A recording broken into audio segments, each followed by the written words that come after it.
Haleluya. Salam bahagia buat kita semua. Tuhan Yesus baik, sangat baik, dan teramat baik. Hari ini saya ingin bicara tentang sesuatu yang ajaib. Judulnya adalah tongkat mujizat. Mari kita perkatakan itu sama-sama, 2, 3. Tongkat mujizat. Ini terjadi sudah begitu lama, sekitar 3.500 tahun yang lalu, yaitu tongkat Musa. Pertama-tama kita tahu bahwa tongkat ini sebenarnya sederhana. Tongkat yang selalu ada di tangan Musa, tetap ada di tangan Musa, dan berfungsi untuk membantu dia menghalau binatang-binatang yang mengganggu, atau membantu dia berjalan di padang pasir, melewati perbukitan. Dan tongkat ini sangat dekat dengan dia, melekat dengan tangannya. Di mana ada Musa, di situ ada tongkat. Di mana ada tongkat, di situ ada Musa. Saudara-saudara sekalian, suatu ketika ia disuruh oleh Tuhan, ditugaskan oleh Tuhan untuk pergi membebaskan orang-orang Israel dari perbudakan di tanah Mesir. Nah, tongkat ini adalah modal baginya untuk berangkat, untuk bertarung, untuk menunjukkan siapa Yehova, siapa Yahweh yang besar. Dalam peristiwa pertama dalam Keluaran 4 ayat 2, Tuhan berfirman kepadanya, "Apa yang di tanganmu itu?" Jawab Musa, "Tongkat." Firman Tuhan, "Lemparkan itu ke tanah." Dan ketika dilemparkan ke tanah, maka tongkat itu menjadi ular, sehingga Musa lari meninggalkannya. Tapi firman Tuhan kepada Musa, "Ulurkan tanganmu dan peganglah ekornya." Musa mengulurkan tangannya, ditangkapnya ular itu, lalu menjadi tongkat di tangannya. "Dan bawalah tongkat itu di tanganmu, yang harus kau pakai untuk membuat tanda-tanda mujizat." Tongkat ini sederhana, dari kayu penaga, kayu yang biasa tumbuh di padang pasir. Memang kayu ini keras, bisa diandalkan untuk memukul serigala ataupun untuk menghalau ular. Tapi tongkat ini tidak ada mujizat, karena ini tongkat biasa. Tetapi ketika diolah oleh Tuhan, ketika Tuhan berfirman kepada Musa, maka tongkat itu jadi tongkat yang bukan biasa, tapi menjadi tongkat yang luar biasa. Tuhan kita adalah Tuhan yang luar biasa. Tuhan dapat melakukan yang luar biasa dalam kehidupan kita. Modal tongkat kecil tidak ada artinya sama sekali. Tidak ada artinya sama sekali. Namun kalau di dalamnya Tuhan berproses, apa yang tidak mungkin menjadi mungkin, apa yang biasa menjadi luar biasa. Yang terjadi kemudian ialah Tuhan bilang, "Lemparkan tongkatmu." Maka ajaib, sebenarnya tidak mungkin. Ini yang kita sebut sebagai mujizat. Ketika tongkat itu dilempar, tongkat yang sederhana, yang murahan itu berubah menjadi ular. Musa pun lari, tapi Tuhan bilang, "Peganglah ekornya." Maka ular itu kembali menjadi tongkat.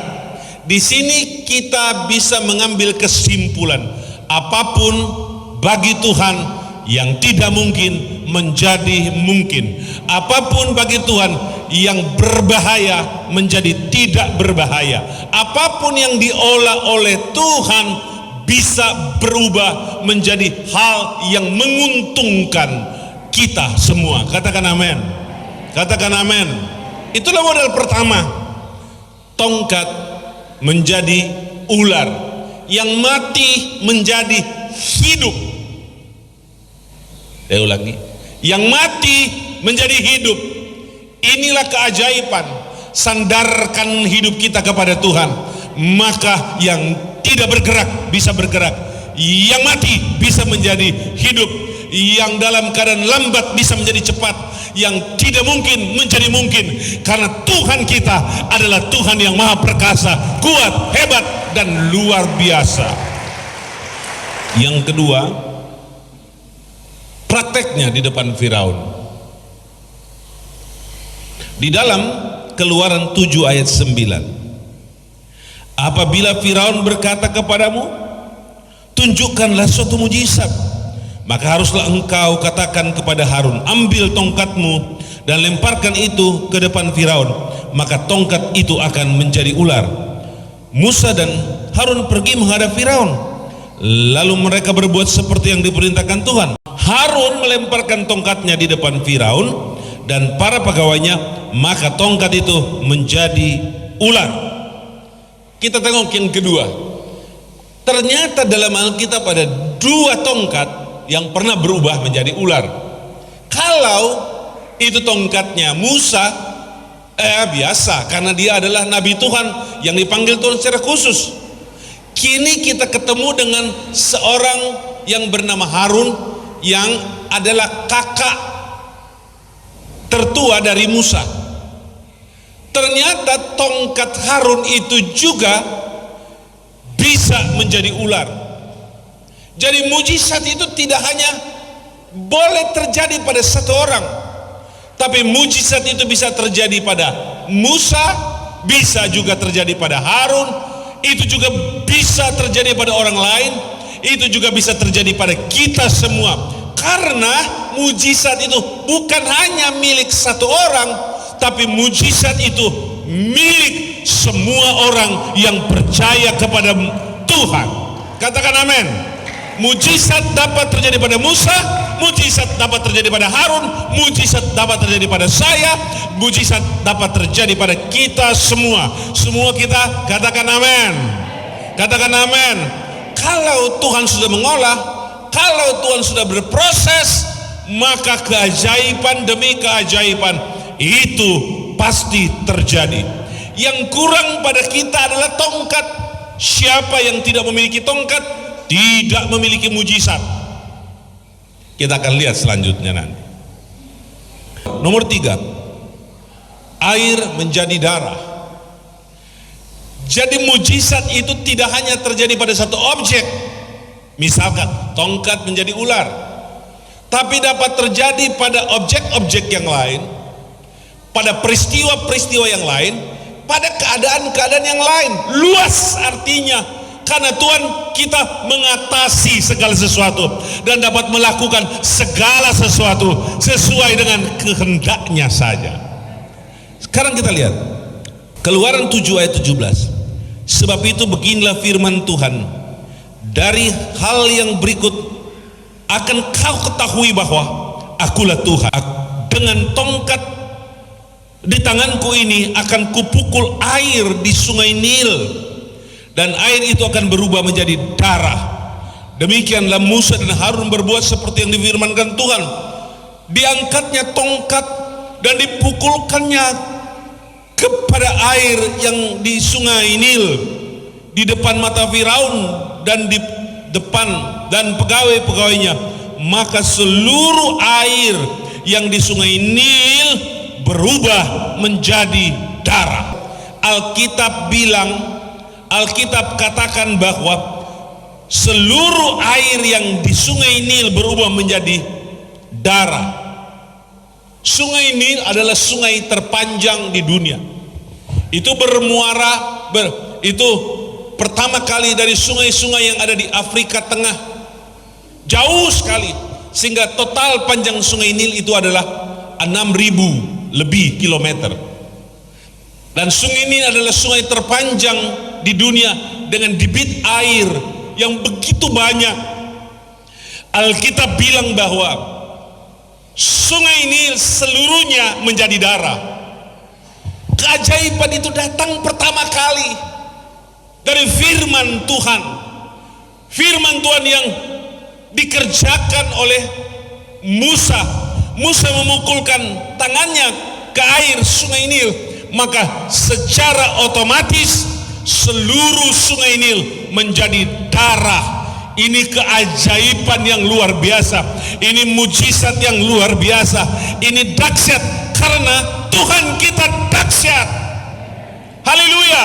Saya ingin menggambarkan keajaiban-keajaiban pada diri saudara, pada otak saya, hanya dengan modal kecil. Seluruh aliran sungai Nil itu menjadi darah. Tuhan kita adalah Tuhan yang ajaib, Tuhan yang perkasa, Tuhan yang luar biasa. Haleluya. Jangan sekali-kali meragukan Tuhan. Meragukan Tuhan itu menutup mujizat, menutup keajaiban. Meragukan Tuhan itu menutup berkat, menutup masa depan. Tetapi keyakinan dan kepercayaan kepada Tuhan membuka pintu berkat, membuat kita bisa melihat keajaiban dan juga bisa melihat mujizat Tuhan yang dahsyat. Kasih tepuk tangan di atas kepala, katakan haleluya. Haleluya.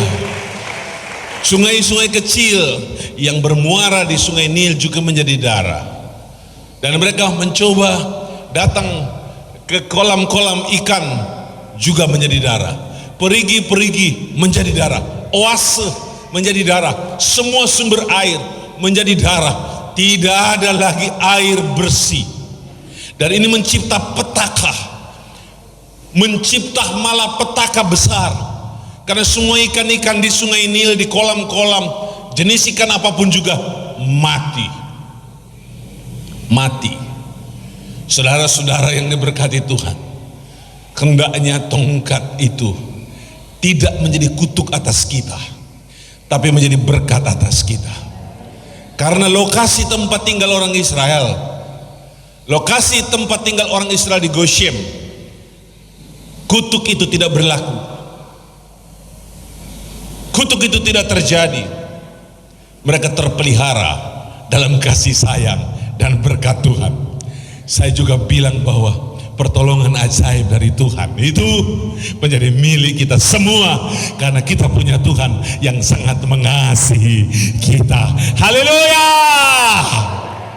Saudara-saudara sekalian, nomor 3, tercipta kata. Dalam Keluaran 8 ayat 5, berfirmanlah Tuhan kepada Musa, katakanlah kepada Harun, ulurkanlah tanganmu dengan tongkatmu ke atas sungai, ke atas selokan dan ke atas kolam, dan buatlah kata-kata bermunculan meliputi tanah Mesir. Ini sudah tongkat Harun, jadi ganti-gantian. Tongkat Musa, tongkat Harun, tongkat Musa, tongkat Harun, tongkat Musa, tongkat Harun. Haleluya. Kuasa yang ada pada saya, kuasa yang ada padamu. Mujizat yang ada padamu, juga mujizat bisa terjadi dalam hidupku. Tak cuma pada seorang, tapi mujizat itu dapat terjadi pada Nabi Musa dan Nabi Harun, tapi juga dapat terjadi pada Frankie Rewa, pada Linda Rewa, pada Koiling, pada kita semua, pada orang-orang yang percaya kepada Tuhan. Katakan amin sambil menganggukkan kepala. 2, 3. Lagi 2, 3. Ini tragedi karena muncul kata-kata dalam jumlah yang tidak biasa. Tercipta kata-kata baru. Dari sungai dia muncul, dari selokan got dia muncul, dari kolam-kolam dia muncul, dari mana sumber air tercipta dan jadi bermunculan, hadir, meliputilah si kata-kata ini di seluruh tanah Mesir. Dan ini menjadi gangguan yang sangat dahsyat, mengerikan. Ternyata di tempat nasi juga muncul kata, di dapur ada kata, di ruang tamu khusus ada kata, di istana raja ada kata, di singgasananya ada kodok. Di mana lagi? Di mana-mana, sampai ke kamar-kamar tidur juga ada banyak kata. Ini menjijikkan, sangat menjijikkan sekali. Sesuatu yang kotor dan najis hadir. Bapak Ibu sekalian, bisa terjadi bencana fisik atas perintah Tuhan, atas kehendak Tuhan. Mujizat tetapi menyerang, mujizat tapi menghadirkan bencana. Tapi puji Tuhan, di sekitar orang Israel, di perkampungan orang percaya, tidak ada kata mereka terlindungi dan terjaga, karena berkat Tuhan itu ditujukan, perlindungan Tuhan itu ditujukan pada orang-orang yang percaya dan bersandar hanya kepada Tuhan. Glory, haleluya. Berkat Tuhan ada di tengah bencana. Katakan amin. Karena bencana dirancang oleh Tuhan untuk tujuan tertentu. Yang pertama, bencana itu hadir untuk mendisiplin kita supaya kita lebih dekat kepada Tuhan. Bencana itu membuat orang sadar harta yang banyak tidak ada gunanya sama sekali. Bencana mengajar orang bahwa kedudukan, pangkat, dan jabatan tidak ada artinya sama sekali. Bencana mengajar orang seluruh kepemilikan, nama besar, keagungan tidak ada gunanya sama sekali. Tapi memiliki Tuhan, mempunyai Yesus, berguna sama sekali. Kasih tepuk tangan pada Tuhan Yesus. Haleluya, haleluya, haleluya. Puji Tuhan. Kemudian tongkat debu jadi nyamuk. Dari tongkat itu tercipta nyamuk. Keluaran 8 ayat 17. Lalu mereka berbuat demikian. Harun mengulurkan tangannya dengan tongkatnya dan memukulkannya ke debu tanah. Maka nyamuk-nyamuk itu hinggap pada manusia dan binatang. Segala debu tanah menjadi nyamuk di seluruh tanah Mesir. Ini kejadian yang super dahsyat, tidak biasa, karena seluruh debu yang dipukul, dipukul itu, coba perhatikan, segala debu tanah menjadi nyamuk di seluruh tanah Mesir. Jadi semua itu abu, kemudian seperti menetas, dia seperti telur, kemudian jadi nyamuk. Nah, kalau nyamuk sebanyak debu, Anda bisa bayangkan tidak ada ruang lagi. Tidak ada ruang lagi. Seluruh tanah Mesir itu penuh dengan nyamuk. Dan sasaran gigitnya adalah tak cuma binatang. Sasaran mangsanya bukan cuma ayam, bebek. Sasarannya adalah manusia. Nah, manusia diburu dan dikejar oleh nyamuk. Kalau di wilayah Indonesia, kawasan yang paling ditakuti oleh orang-orang adalah Papua, karena nyamuknya terkenal cukup besar, ganas, dan membawa malaria. Ditakuti, dan banyak dokter di sana berkisah bahwa memang nyamuk di sana luar biasa. Tongkat tetap jadi berkat untuk Israel. Tongkat jadi kutuk untuk Mesir. Apapun yang terjadi, sandarkan hidup kita pada Tuhan. Kalau kita sandarkan hidup kita kepada Tuhan, tak perlu khawatir, tak perlu takut, tak perlu ragu. Ada Tuhan yang tolong kita, ada Tuhan yang berkati kita. Glory, haleluya. Yang berikut, tongkat jadi guru, es dan api. Dari tongkat dapat terjadi guru, es, dan api. Keluaran 9 ayat 23.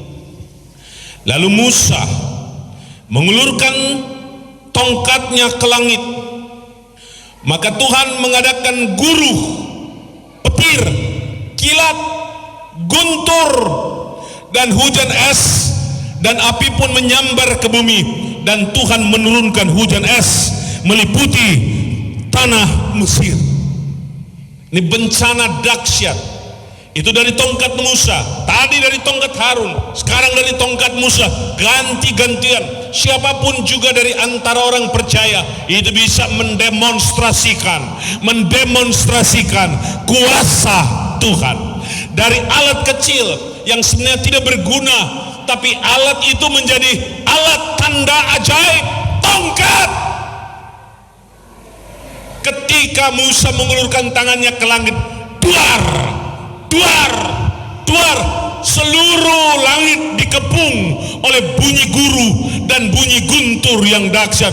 Duar, kilat, sambar menyambar, sambung menyambur, tidak berhenti terjadi. Haleluya. Kalau Tuhan sedang berfirman, Tuhan sedang berdemonstrasi, mari kita semua tunduk pada Tuhan. Glory, haleluya. Banyak sekali orang Kristen itu tidak takut sama Tuhan. Mari kita hari demi hari tambah takut sama Tuhan. Mari kita setiap saat, setiap ketika tambah hormat kepada Tuhan, karena kita hidup ini karena Tuhan. Haleluya, haleluya. Semua yang mengasihi Tuhan beri sorakan kepada Tuhan dengan tepuk tangan yang paling meriah. Glory, haleluya. Glory, haleluya. Bunyi guru itu peringatan. Bunyi guru itu boleh berarti seruan, bertobatlah kamu karena kerajaan surga sudah dekat. Bunyi guru yang menggelegar adalah berita tolong. Semua orang-orang sadar dan ngerti. Tapi kita semua bisa melihat hari-hari ini bunyi guru yang keluar dari gereja dalam bentuk khotbah banyak diacukan, tak diperhatikan, tidak diindahkan oleh banyak orang Kristen. Bahkan ada petir, kilatan, suara dahsyat terdengar, tapi tidak dihormati oleh orang-orang Kristen. Tapi tolong kita keluarga Siloam, bunyi petir dari Tuhan, bunyi guru dari Tuhan adalah tanda Tuhan sayang pada kita semua. Sebab bunyi guru dan guntur itu akan disusul dengan sambaran api. Sambaran api. Dan api itu bisa menghanguskan, bisa menghancurkan rumah, bisa menghancurkan tempat kerja, bisa menghancur dan meluluhlantakkan kebun-kebun. Bunyi guru itu bisa menghancurkan pekerjaan. Kilatan apinya bisa membakar semuanya. Perhatikan baik-baik. Perhatikan baik-baik. Peringatan Tuhan harus didengarkan dan dihormati. Selanjutnya, bunyi petir guru itu disusul dengan sambaran api dan juga hujan es.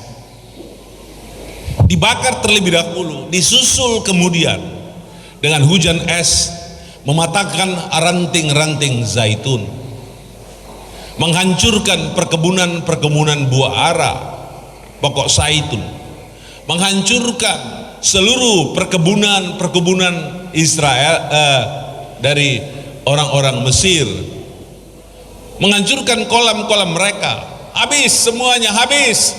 Tetapi disusul lagi dengan bencana yang ketiga, hujan meliputi seluruh tanah Mesir dengan bongkahan-bongkahan es yang besar, habis semuanya. Habis semuanya. Dengarkan baik-baik. Ada banyak cara Tuhan untuk mendidik kita supaya kita lebih dekat dan lebih bersandar kepada Tuhan. Tapi yang aku tahu, kawasan tempat tinggal orang-orang Israel aman. Tak ada satu titik hujan yang jatuh, tak ada satu sambaran api pun yang menjilat, dan tidak ada hujan es yang mematahkan ranting-rantingnya dan menghancurkan pohon-pohon buah-buahan dan tanaman-tanaman, tomat, poki-poki. dan sayur-sayuran orang-orang Israel semuanya terpelihara, terjaga, dan bisa dipetik, dituai hasilnya. Ini bencana hanya diperkhususkan untuk orang-orang Mesir. Saya baca 2 ayat yang terakhir. Keluaran 4 ayat 20. Perhatikan baik-baik. Ini poinnya. Kemudian Musa mengajak istri dan anak-anaknya lelaki, lalu menaikkan mereka ke atas keledai, dan ia kembali ke tanah Mesir, dan tongkat Allah itu dipegangnya di tangannya. Kemanapun kepala keluarga pergi, tongkat harus dipegang. Pastikan bahwa di sisinya ada istri dan di sisinya ada anak-anaknya. Di mana ada Musa, di situ ada tongkat, dan di mana ada tongkat, kawasan itu terpelihara. Pergi, hai para suami, pastikan engkau membawa tongkat. Tongkat itu akan menjaga istri dan anak-anak. Poin ini pegang. Jangan sampai kepala keluarga melepaskan tongkat itu. Tongkat itu adalah wibawa, pemeliharaan, penjagaan. Tongkat itu membantu, menolong, dan juga memelihara. Kemana tongkat itu dibawa oleh kepala keluarga, maka seluruh kaum keluarganya akan terlindungi. Glory haleluya. Glory haleluya. Apa sebenarnya pengertian tongkat secara alegoris? Kita lihat ayat yang terakhir dalam Yohanes 1 ayat 12 dan Kisah 1 ayat 8. Tetapi semua orang yang menerimanya diberinya kuasa supaya menjadi anak-anak Allah, yaitu mereka yang percaya dalam namanya. Oh, tongkat itu sama dengan kuasa. Sama dengan kuasa. Siapa yang menerima Yesus diberi kuasa, diberi tongkat. Siapa yang menyembah Yesus ada kuasa, ada wibawa. Siapa yang menerima Yesus Tuhan sebagai Tuhan dan Juru Selamat ada wibawa, ada kuasa, ada mujizat. Glory haleluya. Haleluya, lambaikan tanganmu, haleluya. Padamu ada kuasa, padamu ada Roh Kudus. Itu berarti padamu ada mujizat yang besar.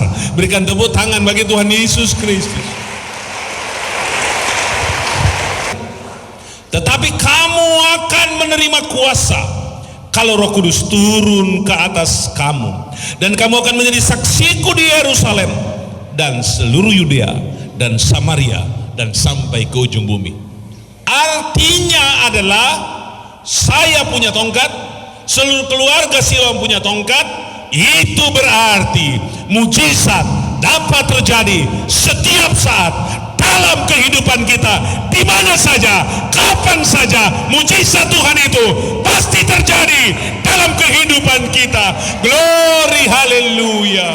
Glory haleluya.